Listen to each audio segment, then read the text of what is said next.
বীর শহীদ তিলকা মাঝির স্মরণে একটি লোককবিতা ভাগলপুরের মঞ্চে। রচনা হাড়িয়ার বাদলী।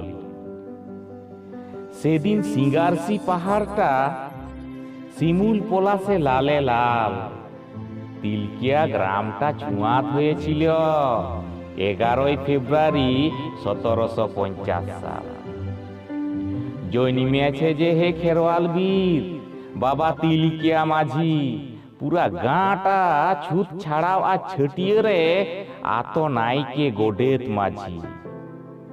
রাজমহল হাজারিবাগ থেকে মুঙ্গেরি, তখন সাঁওতাল আদিবাসীদের বাস। জঙ্গল কাটিয়ে পাহাড় কারহা কইরিয়ে শুরু করেছে দমে চাষ। নীল আকাশ আর হাড়িয়ার জমি, সুখ শান্তি অনেক ধানে। নাই ছিল হে জাতির মাঝে ভেদাভেদটা কিসার রেঙ্গে। তখন দেশের আর বিদেশের লালচ লোকের অভাব নাই। ক্যাপ্টেন ব্রুক বলে কিনা তোদের জমির খাজনা চাই। হামার জমি হামরা চাষি, খাজনা দিব কিসের লাগি? কার বাসে পুরা টানটা দিলি, ব্রুক সৈন্য সব পিছান গেলি। পলাশির যুদ্ধ আর সিরাজউদ্দৌলার শেষ। শুরু ইংরেজদের ঝাপট, বাংলা বিহার ক্ষমতা লিয়ে ইস্ট ইন্ডিয়ার দাপট। ভিন দেশের ফর্সা গুলান বলে কিনা খাজনা লাগিবে। সাঁওতাল আদিবাসী যে ধইলিয়ে কিসের খাজনা নাই দিবে। ক্লিভল্যান্ডের হুকুম আইল, শয়ে শয়ে সৈন্য ঠেকান দিল।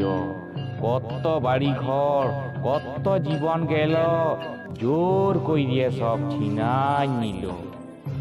জুয়ান তিলকিয়া রাইগে লাল, হাতিয়ারে দিলে শান।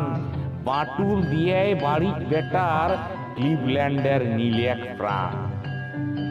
দমে পুলিশ লিলহাইন দিল, তিলকিয়া মাঝি ধরা পড়ল। জিয়ালির মতন চামকিয়ে ভাগলপুরে নিয়ে আইল। ঘোড়ার সঙ্গে বাঁধল, গোটা শহরটা ঘুরাইল। চমকিয়ে গেল সাহেবরা সব, তিলকিয়ার জীবনটা তো নাই গেল।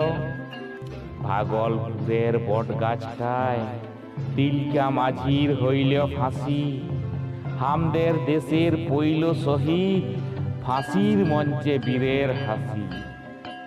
রক্ত ঝরা স্বাধীন দেশে দেশ হামদের দিলটা কি?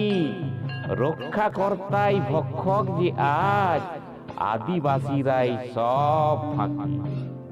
ভুয়া বীররা লুটিয়ে পুটিয়ে খায় হামদের হক কাইয়ে। স্বীকৃতি পাওয়ার প্রথম শহীদ আজও বিকৃতির দ্বারে। গায়ো হে তোমাদের মুক্তিযোদ্ধার জাতি বিকৃতির গান। নাগাম তুমি সাক্ষী থাইক্য, নাই বা দিলে প্রতিদান।